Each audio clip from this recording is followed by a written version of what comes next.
Hello friends, I am Farzana from G&R Institute of Management and Technology, Bulandshahr और मेरा subject है contemporary of India 101।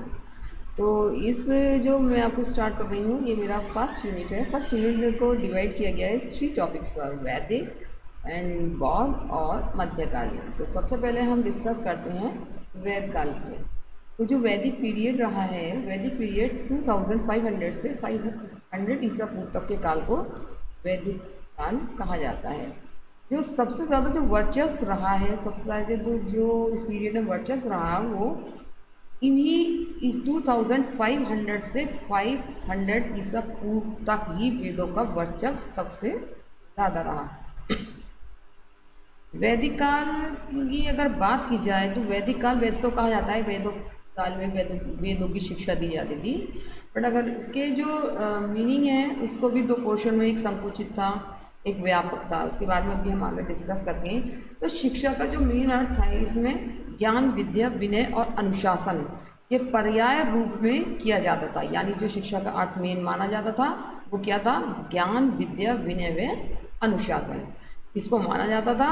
और ज़्यादातर और इसी पीरियड में जो इसका शिक्षा का अर्थ था वो 2 रूपों में था, एक संकुचित और व्यापक, दोनों अर्थों में किया जाता था। बच्चों को जो शिक्षा दी जाती थी 2 पोर्शन में मैंने आपको बताया, शिक्षा का जो अर्थ था 2 लेवल पर था, एक संकुचित एक व्यापक, ठीक है। और ऑलमोस्ट बच्चों को जो शिक्षा दी जाती थी वो गुरुकुल में दी जाती थी, और गुरुकुल में जो शिक्षा देते थे वो गुरु देते थे।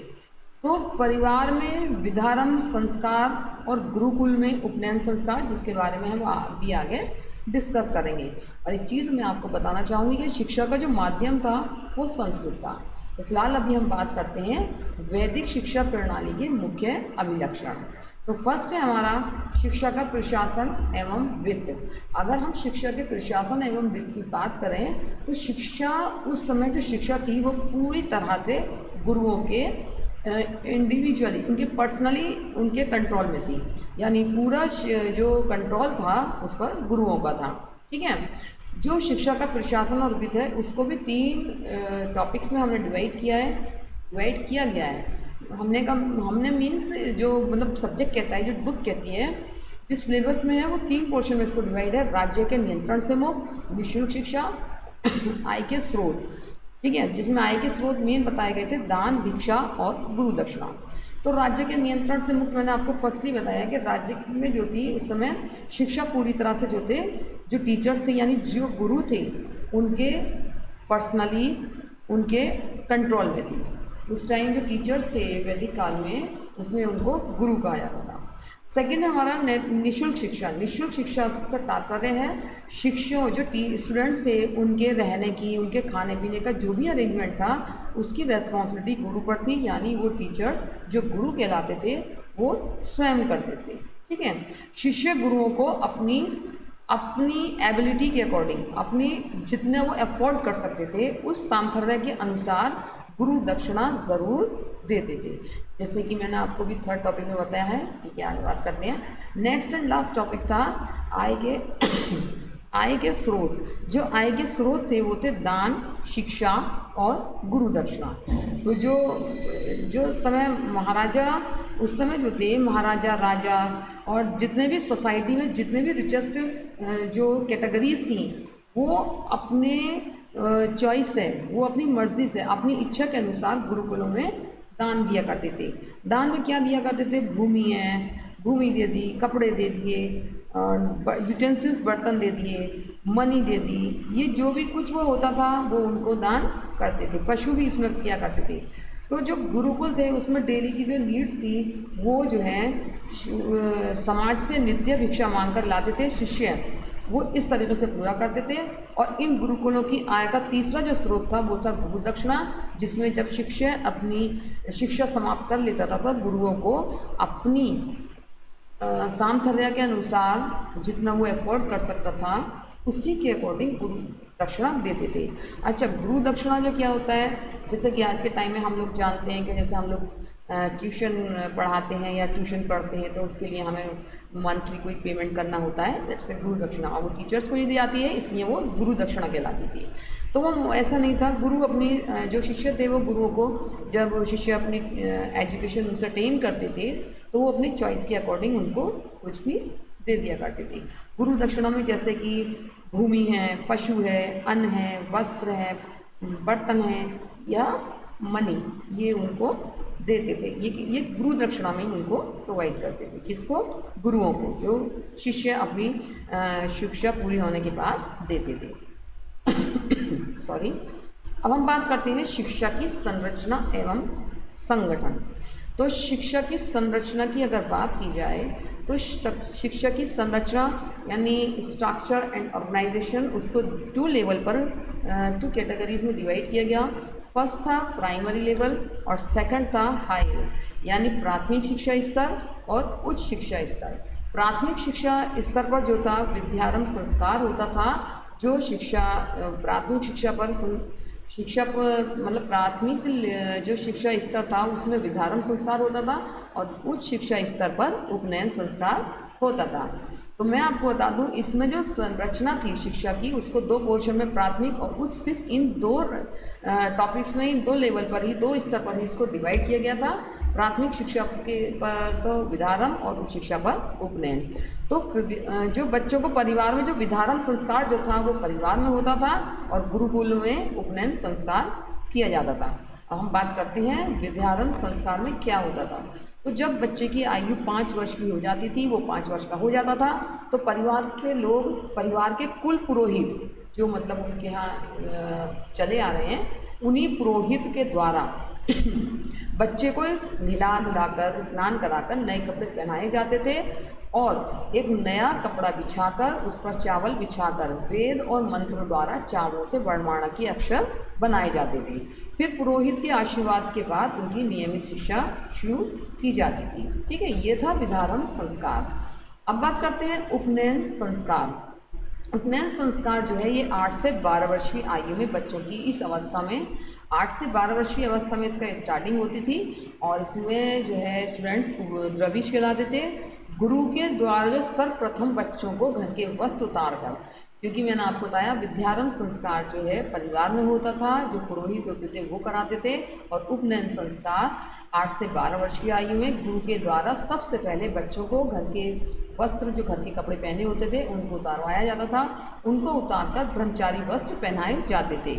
उसके पश्चात उन्हें एक मेखला धारण कराई जाती थी, यू नो ऑलरेडी मेखला, तथा हाथ में समीधा दी जाती थी। फिर उससे गुरु कुछ प्रश्न करते थे। उसके बाद गुरु उनसे कुछ प्रश्न करते थे। उसके बाद जब शिष्य जो है गुरुकुल शिक्षा पूरी कर लिया करते थे तो उसके बाद होता था समापवर्तन संस्कार। समापवर्तन मीन्स वापस लौटना। इस समारोह में गुरु शिष्यों को जो है उपदेश दे देते, कुछ उपदेश, कुछ उनको मतलब रूल्स, कुछ आगे के लिए उनको आशीर्वाद देते थे और कुछ उपदेशों के साथ उनका समापन संस्कार किया जाता था। उसमें एक उपदेश उनको ये भी दिया जाता था कि वे स्वाध्याय में कभी प्रमाद मत करिए। यानी स्वाध्याय में कभी प्रमाद कहते हैं आलस्य, मत करना। ठीक है, स्वाध्याय में यानी सेल्फ स्टडी में कभी भी आलस्य मत करना।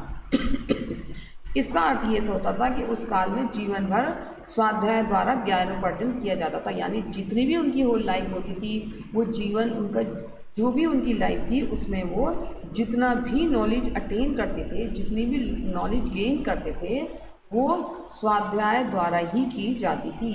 यह शिक्षा का व्यापक अर्थ था, एक्सटेंड मीनिंग, यह था शिक्षा का व्यापक अर्थ। ठीक है, तो अब बात करते हैं हम शिक्षा के उद्देश्य एवं आदर्श। तो शिक्षा के उद्देश्य एवं आदर्श में सबसे पहला था स्वास्थ्य संरक्षण एवं संवर्धन। तो स्वास्थ्य संरक्षण मीन्स यानी आप ये जानते हैं कि ह्यूमन बीइंग यानी मनुष्य के जीवन का उसका जो अंतिम उद्देश्य है वो है मोक्ष की प्राप्ति, यानी मोक्ष प्राप्त करना। यही वजह थी कि जब ऋषि आश्रमों और गुरुकुलों में शिष्यों को इस मोक्ष की प्राप्ति के लिए पहले सबसे ज़रूरी था स्वस्थ शरीर और निर्मल मन, यानी जो मन की शुद्धता और स्वास्थ्य का स्वस्थ होना, यानी जो हेल्थ है वो हेल्थी पर्सन होना। तो ये था स्वस्थ संरक्षण एवं संपन्न। इसी वजह से जो ऋषि आश्रम होते थे, ऋषि आश्रमों और गुरुकुलों में शिष्यों के शारीरिक और मानसिक यानी फिजिकली एंड मेंटली जो हेल्थ थी उसके संरक्षण और संवर्धन पर विशेष ध्यान दिया जाता था। संरक्षण उसको प्रोटेक्शन पर संरक्षण उसको संरक्षित किया जाता था और उसके संवर्धन पर भी सबसे ज़्यादा एम्फेसिस किया जाता था। उसके लिए क्या था, उसके लिए उन्हें उचित आहार विहार और आचार विचार यानी जो उनके विचार थे वो हमारे जो विचार होते हैं उन्हीं से ही जो है निर्मल मन की को एनालाइज किया जा सकता है। तो उन्हीं से ही उनके जो है आचार विचार जो था की शिक्षा दी जाती थी। और शारीरिक स्वास्थ्य के संरक्षण एवं संवर्धन के लिए शिक्षा को प्रातः बहु मुहूर्त में उठना होता था। ब्रह्म मुहूर्त कहते हैं अर्ली मॉर्निंग, सूर्य निकलने से पहले। और उसमें उनको ब्रश करना होता था, नहाना होता था, एक्सरसाइज करनी होती थी और सिंपल भोजन लेना होता था। जो उनका डेली रूटीन था उसको जो है उसका पालन करना होता था और व्यसनों से दूर रहना होता था। उस काल में शिष्यों के लिए पौष्टिक भोजन की व्यवस्था की जाती थी। शारीरिक जो मतलब इट मीन्स फिजिकल लेबर, शारीरिक श्रम पर विशेष बल दिया जाता था। इतना ही अगर बात की जाए जो उनको अगर वो लोग बीमार पड़ते थे और कोई डिसीज़ उनको लेती थी तो उसके लिए उनको एडवांस रेमेडीज़ उसका ट्रीटमेंट फ़ौरन किया जाता था। तो मानसिक स्वास्थ्य, शिष्यों के मानसिक स्वास्थ्य के संरक्षण एवं संवर्धन के लिए उन्हें उचित आचार विचार की ओर उन्मुख किया जाता था। उन्हें साहित्य, अहिंसा, अस्तेय, अपरिग्रह और ब्रह्मचार्य के पालन करने और काम करने, क्रोध ना करने, लोभ मोह और इसके सबसे दूर रहने की शिक्षा दी जाती थी। अब हम बात करते हैं ज्ञान का विकास। ज्ञान का विकास मैं आपको बता दूं, ज्ञान को मनुष्य का तीसरा नेत्र यानी थर्ड आइज, नॉलेज को मनुष्य की थर्ड आइज माना जाता है। यानी ज्ञानम मनुजस्य तृतीय नेत्रम, तीसरा नेत्र हमें दृश्य, जो हमारे जो आंखें दो होती हैं उनसे हम अपनी जो है भौतिक जो है उपलब्धियों को देख सकते हैं, उपलब्धियाँ प्राप्त कर सकते हैं। यानी जो जगत है, जो संसार है, जो दुनिया है, उसको हम अपनी दो आंखों से देखते हैं। लेकिन जो हमारा तीसरा नेत्र है वो हमें दृश्य और सूक्ष्म दोनों, यानी हम उससे देख सकते हैं। और जो हमारा सूक्ष्म, जो माइनर बिल्कुल टिनी होता है, वो दोनों ही जगत का ज्ञान कराता है। हमें सत्य, झूठ और सच की पहचान कराता है, उसमें डिफ्रेंशिएट करता है करणीय और अकरणीय। करणीय क्या है, अकरणीय क्या है, उन दोनों जो हमारे कर्म हैं उनका भेद स्पष्ट करता है। भौतिक एवं आध्यात्मिक उपलब्धियाँ, भौतिक जैसे हमारी जो डेली लाइफ की होती हैं, जैसे हमें कृषि है या पढ़ना है, हमारे डेली रूटीन्स हैं, हमारा जो है ये जो मतलब हमारी डेली की जो रूटीन्स, डेली की जो क्रियाएं हैं वो हमारी भौतिक होती हैं कि हाँ भाई हमें समाज में रहते हैं तो फंक्शंस भी अटेंड करने हैं, जाना भी है, अच्छे कपड़े भी पहनने हैं, फंक्शन जाना है तो भी करना है, तो वो हमारी जो है भौतिक कहलाती हैं। लेकिन आध्यात्मिक उपलब्धियाँ तो भौतिक और आध्यात्मिक दोनों उपलब्धियों के लिए ही इसको मेन बताया गया। इसके लिए हमें इसीलिए इसको त्रिनेत्र आध्यात्मिक उपलब्धियाँ हमारी होती हैं, चिंतन, मनन, तपस्या, धर्म से संबंधित ये शिक्षा, तो इसको प्राप्त करने का मार्ग स्पष्ट करता है। आध्यात्मिक विकास हेतु भाषा, साहित्य, धर्म और नीति शास्त्र का ज्ञान कराया जाता था। किस लिए? आध्यात्मिक विकास के लिए, ठीक है। और भौतिक के लिए आपको बताया गया था, भौतिक विकास के लिए ज़रूरी था कि उन्हें भाषा का ज्ञान कराया जाए, व्याकरण सिखाया जाए, कृषि सिखाई जाए, पशुपालन सिखाया जाए। ये सब उनके भौतिक में आता था जिससे वो अपनी लाइफ को चला सकें, यानी अपनी जीविकोपार्जन के लिए कमा सकें, अपनी लाइफ को चलाने के लिए पैसा कमा सकें और अपनी लाइफ को चला सकें। आध्यात्मिक विकास मैंने बताया, भाषा, साहित्य, धर्म और नीति शास्त्र, ठीक है। अब हम बात करते हैं अपनी सामाजिक एवं राष्ट्रीय कर्तव्यों का बोध एवं पालन कराना। तो हमारी जो संस्कृति रही है वो शुरू से ही धर्म प्रधान संस्कृति रही है। हमारे रहन सहन, हमारा खान पान की जितनी भी हमारी विधियाँ हैं, जितने भी प्रोसेस हैं, जो रीति रिवाज हैं, जो मूल्य हैं, सभी हमारे जो हैं धर्म पर आधारित रहे हैं। वैदिक काल में शिक्षा का एक और उद्देश्य था अपनी संस्कृति का संरक्षण और हस्तांतरण करना, अपनी संस्कृति को सेव करना और उसको आगे हस्तांतरण, ट्रांसफ़र करना। यही था हमारी संस्कृति का संरक्षण एवं विकास। नेक्स्ट चलते हैं हम नैतिक एवं चारित्रिक विकास। नैतिक और चारित्रिक विकास से तात्पर्य है मनुष्य को धर्म सम्पन्न आचरण में प्रशिक्षित करने से लिया जाता है। यानी चरित्र निर्माण से तात्पर्य है मनुष्य को धर्म सम्मत आचरण में प्रशिक्षित करने से लिया जाता है। यह धर्म के आधार पर, धर्म के समान जो हमारे धर्म में बताया गया है उसी के आधार पर उसमें आचरण दिया जाता है, उसको प्रशिक्षित किया जाता है धर्म के आधार पर, उसके आचरण पर, उसके आहार विहार और आचार विचार को धर्म के आधार पर ही उचित शिक्षा देने से लिया जाता था। उस समय बच्चों में जो थी नैतिक एवं चारित्रिक विकास के लिए उन्हें प्रारंभ से ही धर्म और नीतिशास्त्र की शिक्षा दी जाती थी और उन्हें ब्रह्मचर्य के पालन, इंद्रिय ग्रह और आत्म नियंत्रण यानी सेल्फ कंट्रोल की जो क्रियाएं हैं उनमें ट्रेन किया जाता था। ठीक है, अब बात करते हैं जीविकोपार्जन एवं कला कौशल की शिक्षा। ठीक, तो जीविकोपार्जन एवं कला कौशल की शिक्षा के लिए ब्राह्मणों को कर्मकांड और अध्ययन अध्यापन की, क्षत्रियों को शासन कार्य, जैसे कि वहाँ जो शिक्षा थी ना उस टाइम में वर्ण अनुसार दी जाती थी। जैसे कि ब्राह्मण जो थे उनको कर्मकांड और अध्ययन अध्यापन की शिक्षा दी जाती थी, क्षत्रियों को शासन करने की, युद्ध कौशल की और वैश्यों को कृषि, पशुपालन और व्यापार करने की।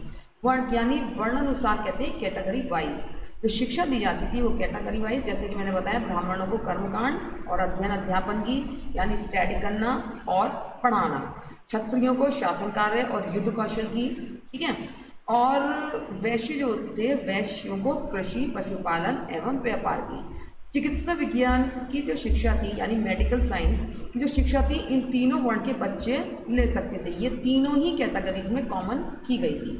वैदिक काल के इस अंतिम चरण में शूद्रों को किसी भी प्रकार की शिक्षा प्राप्त करने का अधिकार नहीं होता था, उनको इस शिक्षा से वंचित कर दिया गया था। वे सेवा कार्य करते थे, जैसे कि आजकल अगर हम देखा है तो सेवा कार्य मीन्स मेड वगैरह जो हमारे घर में होती हैं ये कार्य करते थे और इस कार्य को सिखाने के लिए गुरुकुलीय शिक्षा की आवश्यकता नहीं होती थी। इसकी शिक्षा वे अपने परिवारों में स्वयं ही प्राप्त कर लिया करते थे। अब बात करते हैं हम आध्यात्मिक उन्नति आध्यात्मिक उन्नति यानी वैदिक काल में शिक्षा का अंतिम और सबसे जो बेस्ट जो मेन उद्देश्य जो गोल था वो था मनुष्य के बाह्य एवं आंतरिक दोनों पक्षों को पवित्र बनाकर, यानी उसके इंटरनल एंड एक्सटर्नल दोनों ही जो फेवर हैं उनको, ठीक है, दोनों ही जो फेवर हैं उनको होली बनाना, उनको पवित्र बनाकर उनमें चरम लक्ष्य मोक्ष की प्राप्ति करना, यही उनका मेन उद्देश्य होता था। इस उद्देश्य की प्राप्ति के लिए मनुष्य को भाषा, साहित्य, धर्म, नीतिशास्त्र, तपस्या ये सब कराई जाती थी। उनमें धार्मिक भावना और ईश्वर भक्ति की भावना का विकास किया जाता था और उन्हें इंद्रिय निग्रह, धर्मानुकूल आचरण और संध्या वंदन यानी शाम होते ही उनको वंदना करनी होती थी, यज्ञ, ये सभी क्रियाओं में ट्रेन किया जाता था। ये थी उनकी आध्यात्मिक उन्नति। इसी तरह से उनकी आध्यात्मिक उन्नति की जाती थी। अब बात करते हैं हम शिक्षा की पाठ्यचर्या। शिक्षा की पाठ्यचर्या की अगर बात की जाए तो शिक्षा की वैदिक काल में शिक्षा की पाठ्यचर्या को दो आधारों पर देखा गया।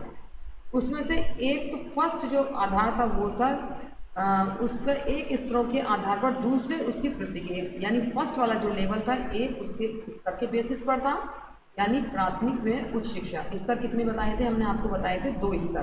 पहले ही हमने संरचना में बता दिया गया है आपको कि शिक्षा में इसमें कितने ये बताया था हमने कि 2 स्तर बताए थे हमने आपको।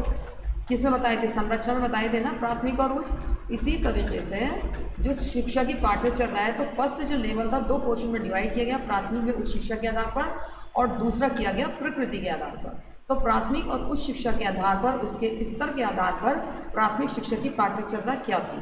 प्राथमिक स्तर की जो पाठ्यचर्या थी उसमें भाषा, व्याकरण, छंदशास्त्र, वोकैबुलरी, गणना, जीके, एमएस, धार्मिक शिक्षाओं और इन सभी क्रियाओं का प्रशिक्षण देना। सेकंड था उच्च शिक्षा की पाठ्यचर्या।